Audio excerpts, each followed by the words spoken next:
কিরে, তুই কাজ কাম বাদ দিয়া ঘুরতেছিস কেন? কই ঘুরতেছি?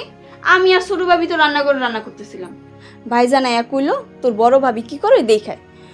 আর আসার সময় না দেখলাম ভাইজান ছোট ভাবিরে নতুন একটা শাড়ি দিছে। নাইম এই সময় বাড়িতে 4-5 দিন ধরে আমার ঘরে একটা দিন একটু উকি দিল না। ব্যবসা বাণিজ্য ফালাই দিয়া লিপির লেগা সোজা রান্না করে শাড়ি নিয়া। ভাবি কি আর কমু আপনি রে। থাক, আপনি আবার রাগ করবেন। আচ্ছা ক, রাগ করবো না। রান্নাঘরে দুইজন আর কি প্রেম আর প্রেম, হাসাহাসি শব্দে কান দুইটা থালাপালা হয়ে যায়। ভাইজান 4-5 দিন ধরে আপনার ঘরে টুকিও দেয় না, আপনার কোনো খোঁজ খবরও নেয় না। কিন্তু ছোট বাবির কথা মতো উঠে আর বসে। আপনার খালাতো বোনের লগে বিয়া দিয়া অনেক বড় ভুল করছেন। ভুল করি নাই। নাইমের কাছে আমার চাওয়া পাওয়ার কিছু নাই। উনি লিপিরে নিয়ে সুখে থাকুক।